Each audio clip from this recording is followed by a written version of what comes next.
வணக்கம். தையல் மிஷின் சத்தம் பொதுவா நமக்கு இது வெறும் ஒரு இரைச்சல் இல்லையா? ஆனா ஒரு தையல் கலைஞனுக்கு இதுதாங்க அவரோட மொத்த வாழ்க்கையும் வாழ்வாதார போராட்டமும். இன்னைக்கு நாம பார்க்க போற இந்த வழிகாட்டி ஒரு பாரம்பரிய தையல் தொழிலாளி தன்னுடைய அந்த மிஷின் சத்தத்துக்கு நடுவுல எப்படி லேட்டஸ்ட் ஏஐ தொழில்நுட்பத்தை கத்துக்கிட்டு ஒரு டிஜிட்டல் கிரியேட்டரா மாறினாருங்கிறத பத்தின ஒரு சூப்பரான நிஜ கதை. வாங்க பார்க்கலாம். கொஞ்சம் கற்பனை பண்ணி பாருங்களேன். மங்கலான வெளிச்சம், சுத்தி செதறி கிடக்கிற நூல்கள், முதுகு வலி, எரியற கண்ணு, காலையில 8 மணிக்கு உக்காந்தா நைட்டு 10 மணி வரைக்கும் அந்த மிஷின் சத்தம் தாங்க என் உலகமே அப்படின்னு அவர் சொல்றப்போ அந்த வலி நமக்கு அப்படியே புரியுது. இதை பார்த்துட்டு இவனப்பா பெருசா சாதிச்சுட்டு போறான்னு ஏளனமா சுரிச்சவங்க ஏகப்பட்ட பேர். ஆனா அந்த கிண்டல் கேலி எல்லாத்தையுமே அவர் மனசுக்குள்ள ஒரு மிகப்பெரிய வைராகியமா மாத்திக்கிட்டாரு. ஓகே, இப்போ நேரா விஷயத்துக்கு வருவோம். நம்ம எல்லாருக்குமே தோணக்கூடிய ஒரு பெரிய கேள்வி இதுதான். ஒரு சாதாரண பாரம்பரிய தையல் கலைஞர் இந்த மாடர்னான டிஜிட்டல் உலகத்துல அப்படி என்னங்க செஞ்சிட முடியும்? தன்னை மட்டம் தட்டினவங்களுக்கு முன்னாடி கெத்தா நிக்கணுங்கிற அந்த வெறி இருக்குல்ல, அது அவர் போடுற ஒவ்வொரு தையல்லையும் ஒரு ஆழமான லட்சியமா மாறுச்சு. சொல்லப்போனா அந்த நெருப்பு தான் இந்த மொத்த பயணத்துக்கே ஒரு ஸ்ட்ராங்கான பேஸ்மெண்ட். மிஷின் 2 கீபோர்டு, தையல் இயந்திரத்திலிருந்து கீபோர்டுக்கு நடந்த ஒரு மௌன புரட்சி. இது எப்படி நடந்துச்சுன்னு பார்ப்போம். இப்போ இந்த வித்தியாசத்தை நீங்களே பாருங்க. ஒரு பக்கம் வெறும் ஊசி, நூல், அதனால வர தீராத உடல் வலி. ஆனா இன்னொரு பக்கத்தை கவனிச்சிங்களா? கீபோர்டு, ஏஐன்னு சொல்லப்படுற ஆர்டிஃபிஷியல் இன்டெலிஜென்ஸ் டூல்ஸ், அப்புறம் உலகளாவிய ஒரு ரீச். ஆமாங்க, நூல் கோர்த்துட்டு இருந்த அதே கைகள் இப்போ நவீன கீபோர்ட்ல மேஜிக் பண்ண ஆரம்பிச்ச ஒரு அருமையான தருணம் இது. டெய்லருக்கும் ஏஐ தொழில்நுட்பத்துக்கும் என்னப்பா சம்பந்தம் யோசிச்சவங்களுக்கு இது நிஜமாவே ஒரு தரமான பதிலடி. ஒரு டிஜிட்டல் கிரியேட்டராக அவர் மாறின அந்த பயணம் ஒரு பிராக்டிக்கலான வழிகாட்டி. இந்த 4 ஸ்டெப்ஸ் ரொம்ப ரொம்ப முக்கியங்க. முதல் ஸ்டெப், காலை 8 மணில இருந்து நைட்டு 10 மணி வரைக்கும் வேலை பார்க்கறதுக்கு நடுவுல கிடைக்கிற சின்ன சின்ன கேப்ஸை கண்டுபிடிக்கிறது.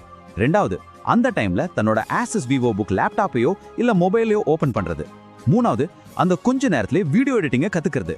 நாலாவது, ஏஐ டூல்ஸை எப்படி தமக்கு ஏத்த மாதிரி யூஸ் பண்றதுன்னு தெரிஞ்சுக்கிட்டது.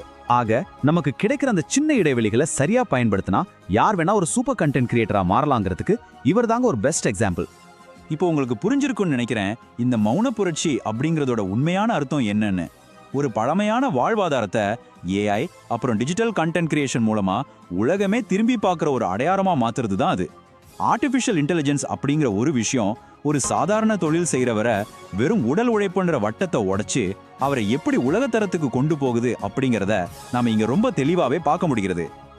600 இதை கேட்கும்போது என்னப்பா வெறும் 600 சப்ஸ்கிரைபர்ஸ் தானான்னு நீங்க நினைக்கலாம். பார்க்கறதுக்கு இது ரொம்ப சின்ன நம்பரா தோணலாம். ஆனா தையல் மிஷின் சத்தத்துக்கு நடுவுலையும் தன்னோட வேலைகளுக்கு நடுவுலையும் புது டெக்னாலஜியை கத்துக்கிட்டு அவர் உருவாக்கின இந்த நம்பர் பல வருஷ கடுமையான உழைப்போட ரிசல்ட். சொல்ல போனா நாளைக்கு உருவாக போற ஒரு மாபெரும் டிஜிட்டல் சாம்ராஜ்யத்துக்கு இதுதாங்க உண்மையான அடித்தளமே.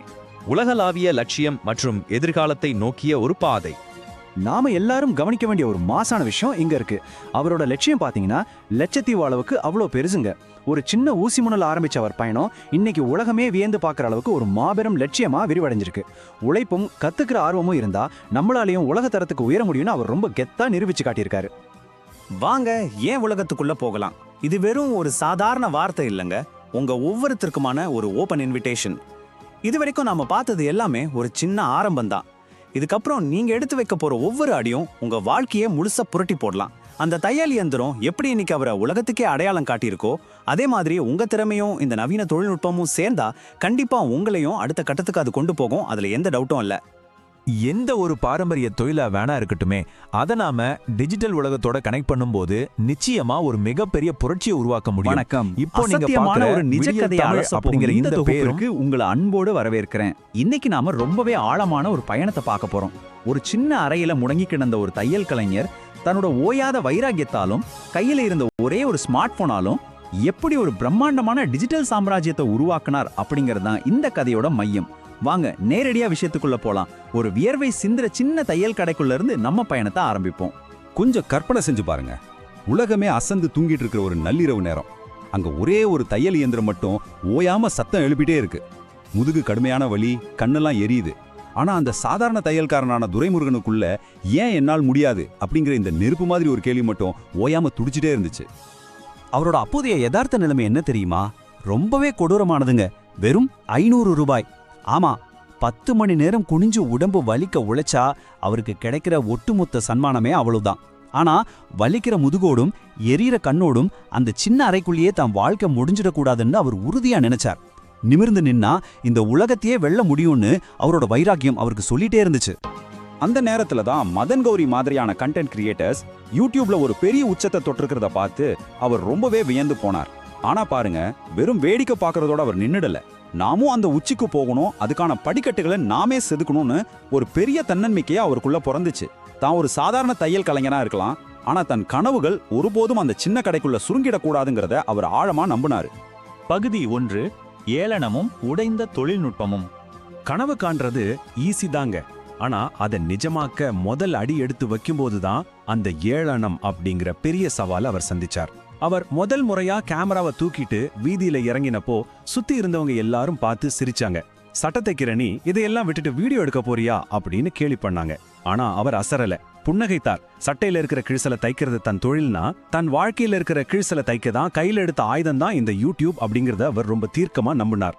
விமர்சிக்கிறவங்க ஒரு பக்கம் இருந்தாலும் அவருக்கு உத்வேகம் கொடுக்கறவங்க இன்னொரு பக்கம் இருந்தாங்க. குறிப்பா வில்லேஜ் குக்கிங் சேனல் டீம், அப்புறம் பிரணவ் மகே, இவங்கெல்லாம் அந்த உச்சி வெயில்ல கஷ்டப்பட்டு உழைச்சப்போ இதே உலகம் தான் அவங்களையும் வேடிக்கை பார்த்துச்சு. அந்த வெயில் அவங்க உடம்ப கருப்பாக்கி இருக்கலாம், ஆனா அவங்களோட உழைப்ப வைரமா மாத்துச்சு இல்லையா? அந்த உண்மைதான் துரைமுருகனுக்கு மிகப்பெரிய பலத்தை கொடுத்துச்சு.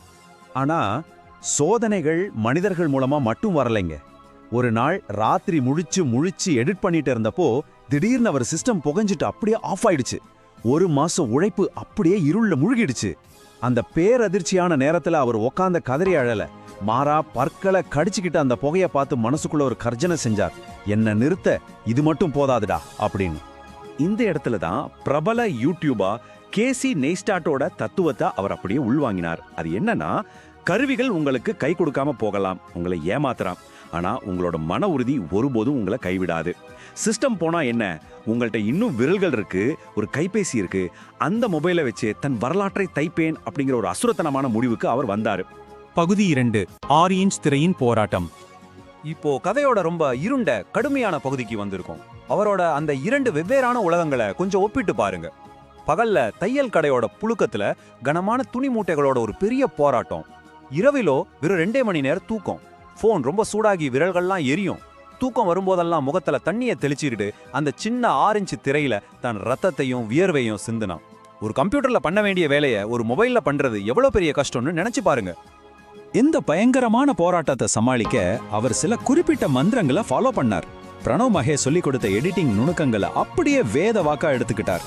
கேலி பண்ணவங்கள முழுசா புறக்கணிச்சார். தான் தோத்து போயிட்டா கேலி செஞ்சவங்க ஜெயிச்சிடுவாங்களே அப்படிங்கிற பயமே அவரை தூங்க விடல.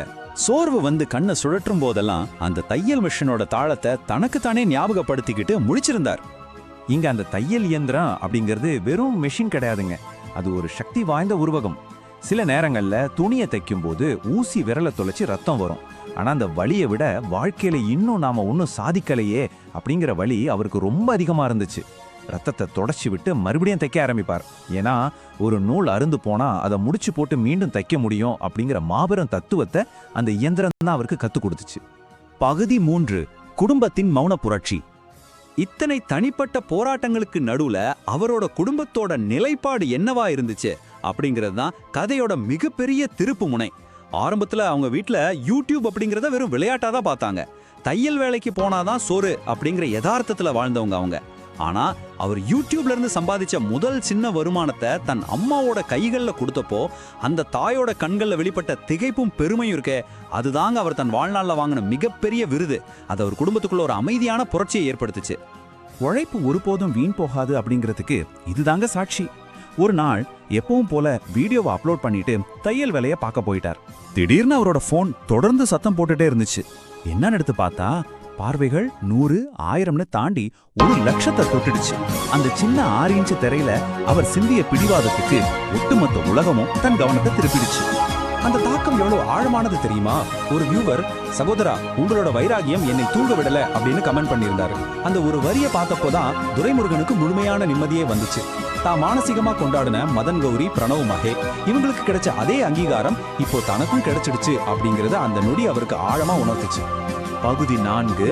சாமானிய தையல்காரனின் சாம்ராஜ்யம். இப்போ நாம இந்த கதையோட இறுதி அத்தியாயத்துக்கு வந்திருக்கோம். அவரோட இந்த பரிணாம வளர்ச்சியை கொஞ்சம் திரும்பி பாருங்க. புகுஞ்சு போன கம்ப்யூட்டர்ல தொடங்கி சூடான மொபைல் போன் வழியா பயணிச்சு இன்னைக்கு துணி மூட்டைகள் சூழ்ந்த அந்த இருண்ட அறையை தாண்டி நவீன கருவிகளோட சொந்தமா ஒரு ஸ்டுடியோவை அவர் உருவாக்கியிருக்கார். இது ஒரு சாமானியன் எந்த பின்னணியும் இல்லாம தன் கைகளாலேயே கட்டி எழுப்பிய ஒரு பிரம்மாண்ட சாம்ராஜ்யம். அவர் உணர்ந்த இந்த ஆழமான உண்மைதான் எல்லாத்தையும் விட ரொம்ப முக்கியமானது. கருவிகள் இல்லாதவன் ஏழை கிடையாது, கனவுகள் இல்லாதவன் தான் உண்மையான ஏழை. ஆமாங்க, விலையுயர்ந்த கேமராக்களோ பல லட்சம் மதிப்புள்ள கம்ப்யூட்டரோ வெற்றிக்கு அடிப்படை இல்ல. உழைப்பும் சாகாத வைராகியமும் மட்டும்தான் உண்மையான மூலதனம் அப்படிங்கறத அவர் தன் வாழ்க்கையின் மூலமா ஆணித்தரமா நிரூபிச்சிட்டார். இந்த இடத்துல துரைமுருகன் உங்களை பார்த்து நேரடியாகவே ஒரு கேள்வி கேட்கிறார். இப்போ உங்க கைகளில் ஒரு ஸ்மார்ட் போன் இருக்கு இல்லையா?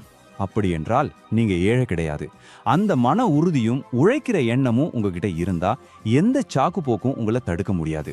அன்னைக்கு ஒரு சாதாரண தையல் இயந்திரத்தோட சத்தம் இன்னைக்கு ஒரு டிஜிட்டல் சாம்ராஜ்யத்தோட இசையா மாறி இருக்குன்னா அந்த அசுரத்தனமான வலிமை உங்களிடமும் இருக்கு. இது ஒரு தனி மனிதனோட வெற்றி மட்டும் இல்லைங்க, விடாமுயற்சியோட வெற்றி. துரைமுருகனோட விடியல் ஆரம்பிச்சிடுச்சு. ஆனா என் மனசுல இருக்கிற அந்த கடைசி ரொம்ப முக்கியமான கேள்வியை நான் உங்ககிட்டயே விட்டுட்டு போறேன். உங்களுக்கு தேவையான அத்தனை ஆயுதங்களும் இப்போ உங்க கைகளிலேயே இருக்கும்போது உங்களோட விடியல் எப்போ? கொஞ்சம் சிந்திச்சு பாருங்க. இந்த தொகுப்பை பார்த்தமைக்கு நன்றி. மீண்டும் ஒரு அருமையான அலசலில் சந்திப்போம்.